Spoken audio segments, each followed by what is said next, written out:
So, welcome everybody to our very first Morpheus Intelligence Update live on YouTube. So, this is us getting going with the first time we're doing this. And I want to start with a very, very simple question. And this question I get asked a lot, and in fact, I was asked it again in preparation for this session. And please put your questions into the chat. We're going to be having a look and going with whatever questions are coming up. But the question that I keep getting asked, and I was asked it again for this session, is this: what is conscious leadership, and how does conscious leadership differ from more traditional things, or maybe ones that have taken root in the last while? So the very sort of controlling and kind of task-based leadership, how does it differ from that? And how does it differ from sort of a very democratic, people-centric kind of leadership? And I love this question for multiple reasons. One of the big reasons I love it is because what we are seeing is just as many people coming from the task-centric leadership to conscious leadership as we are seeing coming from the people-centric leadership to conscious leadership. So let me explain that. So I like to view this as a triangle, with this corner being exceptionally people-centric and people-aware, this corner being very, very task-centric and task-aware, but both of them unconscious. And unconscious, and I'll explain why I mean that for both of them in a moment. But up here, conscious leadership, which has both a people and a task element to them, but it is conscious at a much bigger scale. So let me quickly explain what I've seen. So the one thing is people who realize that the old style of leadership isn't working any longer. So the old command and control, the old sort of people will do whatever you tell them to do, and that's fine, because today people won't do whatever you tell them to do. We want to know why. Maybe that's why the Y generation is called the Y generation, because they want to know why. And that makes perfect sense to me. Why would anybody do something that you don't understand why it's important? And so that Y generation is saying this kind of command and control doesn't work for them. But simultaneously, we've seen almost this other revolution where we've seen so many people think, oh, well, therefore, because leadership is all about leading people, leadership is therefore all about people and kind of only about people. We may call this democratic leadership. We may call this very, very flat structures, which I do believe in, by the way, especially in certain situations. But it's often where we can become people pleasers as leaders, and that's problematic. And recently, I've had conversation after conversation with people who are saying that is not working either. What they're seeing is that people are taking advantage. We've even seen ethical issues emerging because the standards don't seem to be high, the controls or the consequences don't seem to be in place. And so the whole idea of conscious leadership is that it starts with self. And so conscious leadership is a conscious leader is a person who is very aware of their own emotions. They're very aware of themselves. In fact, they're aware of their triggers and they're dealing with their triggers. They are working through things to the point where they are hyper aware of themselves. This hyper awareness of self, this learning, is going to be a learning that can then be applied to others. As we become aware of our own emotions, the things that are driving us. For example, if I had a fight with the kids before I went to work this morning, I shouldn't be taking that out on my team. So what do I do to transition? That's an awareness issue. Then we spot it in other people and we facilitate their awareness as well. And so the consciousness starts with self, then moves out to be more conscious of your people, but simultaneously conscious of consequences, the bottom line, all these kinds of things. Conscious of the culture that we're building, conscious of the longer term impact of all our behaviors, conscious of the communities we impact, conscious of our clients, conscious of our partners, conscious of our shareholders, conscious of the impact that we have beyond that, and then finally conscious of our environment. So we're very, very aware of all these things. And these things are always feeding into us. Now, you may immediately think, but hang on, that's overwhelming. That's too many things. Well, it is if you don't start with self. If you start with self, everything prioritizes and falls into place. We become very aware of all of these things. And so that's what conscious leadership is, and that's how it differs from other forms of leadership. And what we're seeing is people are telling us both of these extremes down here just not working anymore. So that's a little bit about conscious leadership.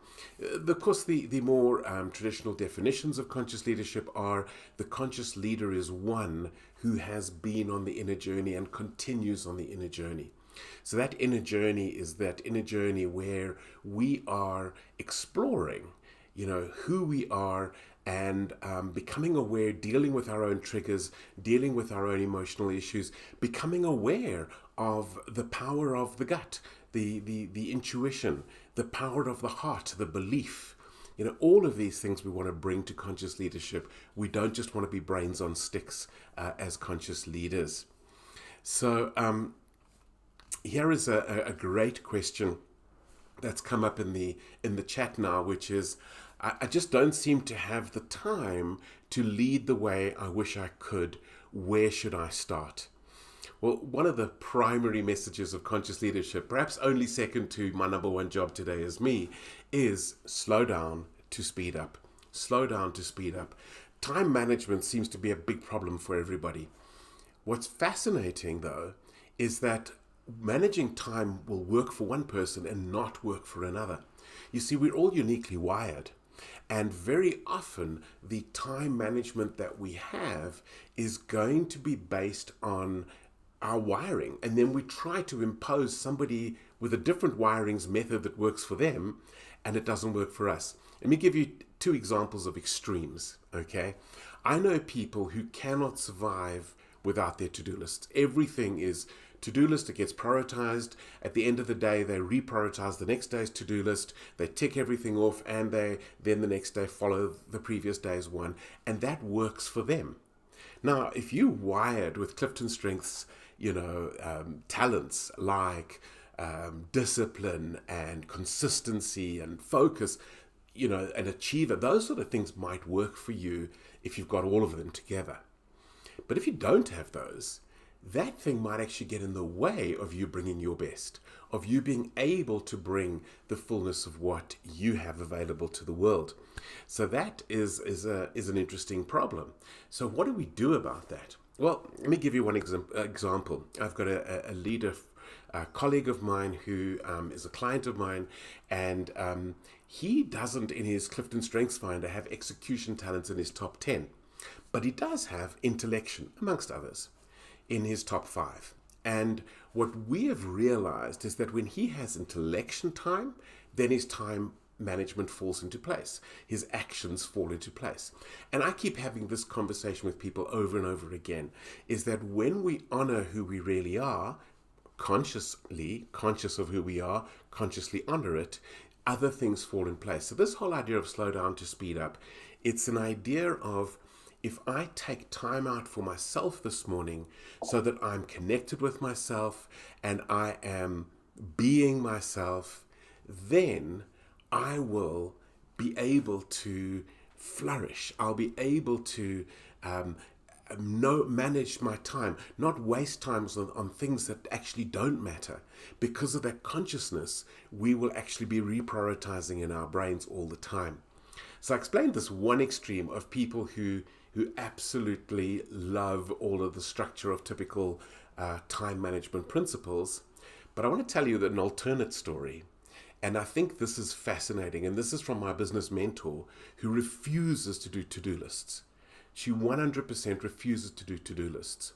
So what does that mean? Where does that leave her? How does she get through her work? How does she not drop the ball with her clients? Which, by the way, she doesn't drop the ball. So what is she doing? Well, what she does is she gets a focus for the day. So maybe there's a whole lot of little things to do. That'll be a focus, and that will be the main activity for the day. But overall, she says, limit a day to 2 or 3 main activities. Maybe even just one for many days. So for example, if today is her book writing day, that's what she does. If today is her catch up on all the other things day, then that's what she does. If today is the day that she's creating a new infographic for a program that they're about to deliver, and by the way, she's brilliant with that, that's what she does. So her thing is to batch things and to have focus areas. And again, it's a slow down to speed up. It takes awareness, and it takes the release of not being distracted by the phone all day long and by other things all day long. So anyway, that is one of the questions. All right. So yeah, of course, I can just quickly add in that one of my clients has said they've switched from a to-do list to a ta-da list. I love that concept as well. See that in the chat there as well. Yeah, very good. All right, so let's see. I've got another question come in. I want to grow as a leader, but I'm not ready to invest in coaching. What can I do in the meantime? So there are so many things that are available, and not everybody has the budget up front to take all the paid for options, but there are a lot of self-investment options that we can do.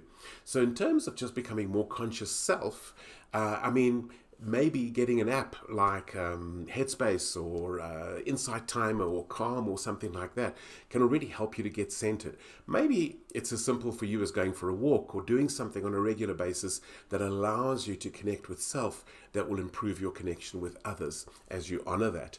So that's from a very micro point of view. What about a macro point of view? It's not only me, but I've got a bunch of leaders that report to me and I want to get them developed. Well, here at Totally Morpheus, we can offer all sorts of programs there. But again, if you don't have the budget for it, what are you going to do? Well, that's where something else comes in. But I'm going to give you a third example first, and that is the one that's been mentioned in the chat, which is coaching.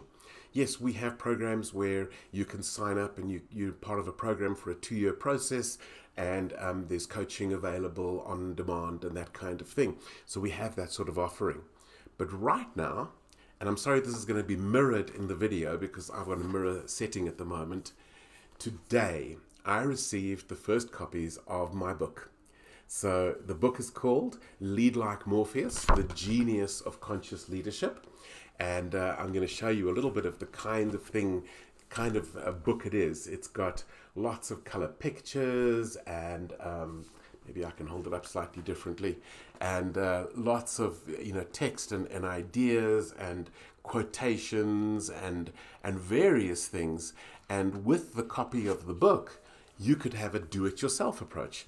So you might not be able to afford coaching, you might not be able to afford training, you might not even be able to afford an app right now, but today we have the book, and the book is available. Well, the color print version is available from us. Contact us directly and you can get that. We'll put the link into the chat for how you can get hold of the book. The final copies on Amazon are still going to be about another 2 weeks, and they will be up, and we will send a message out to people as soon as they are available. So there will be a link in the chat for you to be able to register for the book and be able to get the book and be able to then do it yourself. Why not? Very, very inexpensive.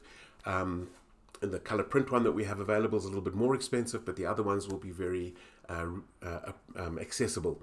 And that accessibility will then allow you to go it alone until you feel like you've reached a point where actually you would like something additional, you'd like some help on the journey. Now, there's another set of free resources. So the book is just one. There's another set of free resources. So we've been doing the intelligence updates now for a couple of years, and we've launched them now as a podcast on YouTube, which you can then follow this exact channel, and you can then be using that to get all sorts of information. We've covered topics like individual leadership, our whole call, build, release process, and there's an episode on each one of those. Then we've got our leading, also on the leading individuals, our whole connect, stimulate, and challenge process. And then also on leading individuals, there's a whole one again on various facets of each of these, of becoming conscious, tenacious, and and triumphant. So that's already 9 episodes that are available there, and then we've then got a whole bunch on teaming. The who of teaming, the how of teaming, the why of teaming, all of that. We've got a whole bunch of those as well. And by the way, if you do actually, hi Tammy, hi KK, lovely to see you on the call. If you do actually want to find out more, you go to our website, and we have a whole lot of free resources and links there as well on all of these things, and that is available to everybody. So that is the story of how you can go ahead and get launched and get going without investing money, but you will need to invest time, and that's what's coming up there. All right, let's explore some other questions. I see, by the way, that in the chat there are now links to where you can register for the book. Oh, yes, and if you do register for the book, you get a free Conscious Leadership game plan.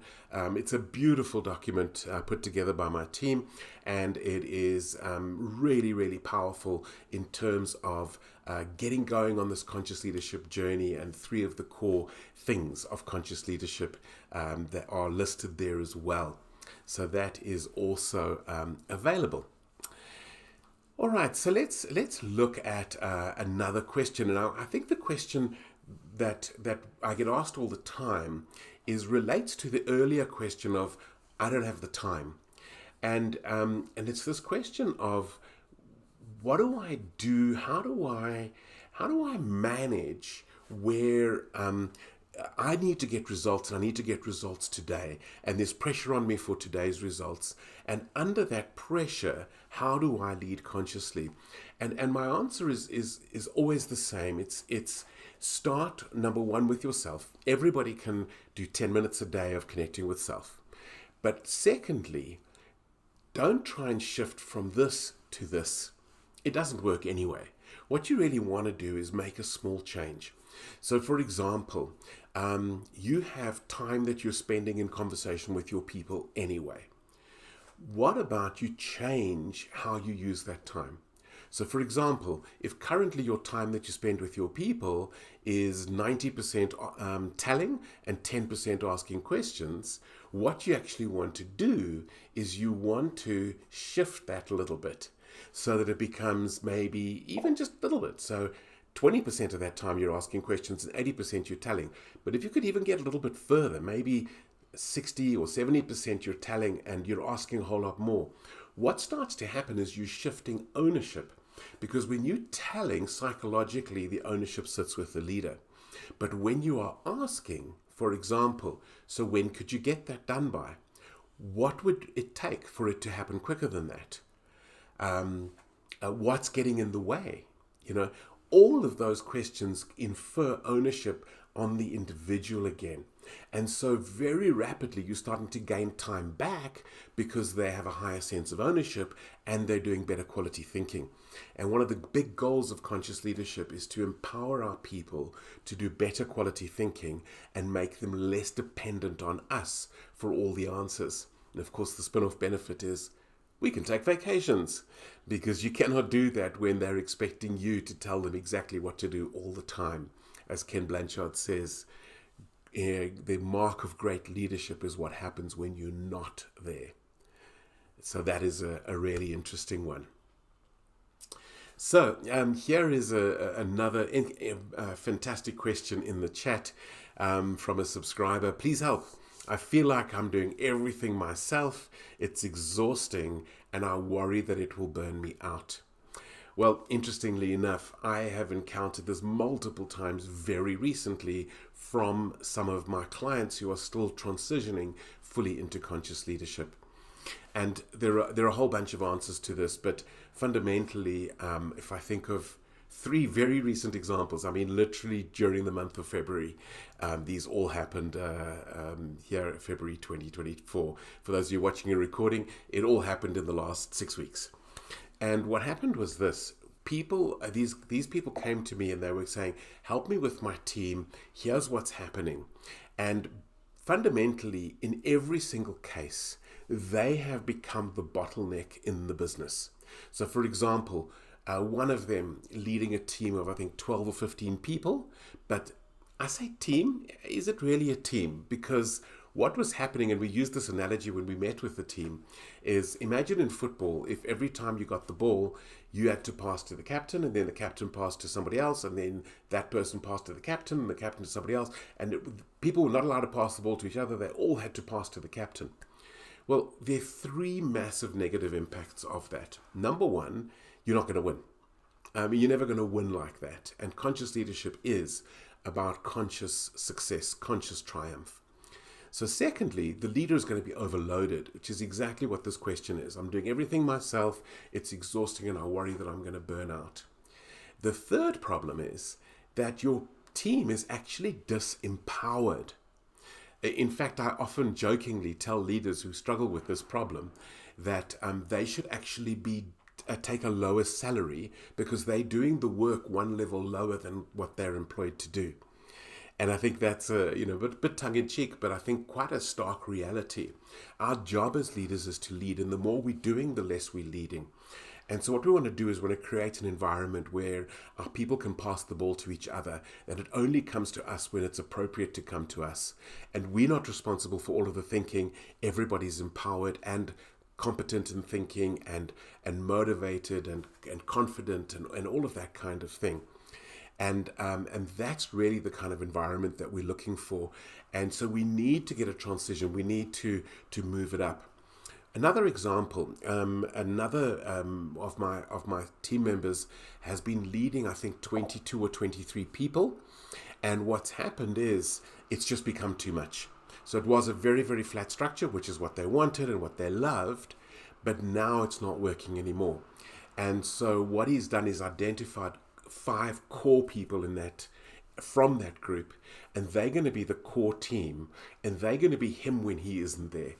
And so fundamentally already people are starting to refer to these people, and he's now building them as a team. They're getting to know each other, they're getting to understand, they're being asked lots of questions, so they're buying in at a deeper level, and they can then impart that to the rest. And so by having a more compact team, we can accelerate that team's performance. And so we're now leading from a team. We're not leading one to many. And that's very, very empowering. And of course, people, when that empowerment takes place, there's a lot more of a dynamic because they start referring to each other and realizing, but hang on, this person's better at, let me ask them, and that kind of thing. And it's this whole idea of shared responsibility, shared leadership, and shared genius. Partnering for strengths is another way we like to put it. So there's another great question about helping people and helping our team members. And the leader who does everything is a bottleneck. So the team becomes disempowered. Yeah. So what does this mean, this idea of helping people? Is it and I love a story. There's a story that comes from the original Boundaries book by Cloud and Townsend, where these parents thought they were always helping their son. But their son was now in his 30s. He could no longer get car insurance because he kept crashing his car. And so they insured a car for him. And he still lived at home. And he never took responsibility and all this kind of thing. And you can see now where that's going. That's a failure to launch. That is one of those scenarios where somebody who was perfectly capable was not actually empowered. And we call that our call, build, release process, that you want to build people to the place where they can be released. And that was what hadn't happened. And the helping doesn't help. That's really what it comes down to, is in the end, the question that I think Cloud asked these parents was, is helping? And suddenly they got it, that by helping every day, they're disempowering, they're not helping. And so that really is a crucial element. And what we really want to be doing is we want to be consciously helping and preparing our people, empowering them, asking the difficult questions that makes them take responsibility so that they can be ready to launch. And that's the releases where we allow them to actually be launched. Maybe I can, those of you who do know the Matrix movie, and we actually quote this example about this in the book on that chapter. And everybody, in fact, I often get this question because I'll often sort of, a bit tongue in cheek, but I'll offer people the red pill or the blue pill. Do they want to become conscious leaders or not? And the question I often get asked is it an instant thing? Can you, by making a decision, will you now be a conscious leader? And the answer is absolutely not. It's a journey. It's a process. And it's going to take a whole long time. In the Matrix movies, what happened is once Neo took the red pill, he left the Matrix, but he was ignorant. He didn't know what was going on. He hadn't got used to this new world. He didn't even believe in himself yet as being the one. And so he went through a whole program of adding knowledge and skill, working out in the dojo, downloading, programs into his head, all this kind of stuff, kind of maybe an advanced version of Audible or something like that.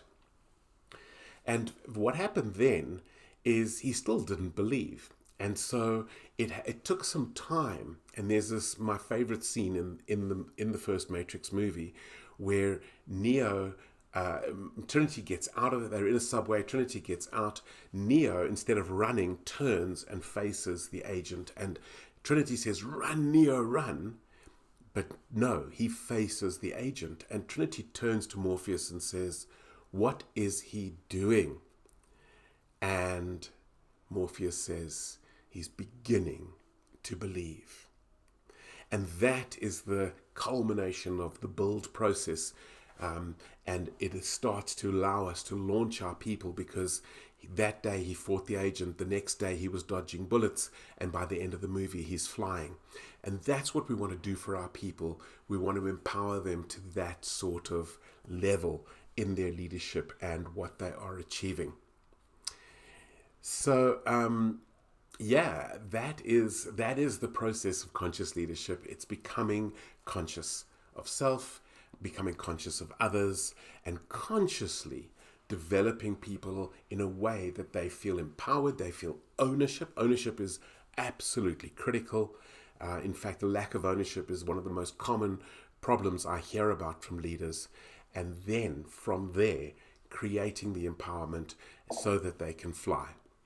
So if you would like to take this conversation any further, there is a link in the chat where you can actually book some time with me. That it'll be a 30-minute call, and we welcome that. We also have other links in the chat where you can, for example, do our assessment, the egg, which would be a great way of seeing how conscious are you so far. Are you a survivor? Are you a striver? Are you a thriver?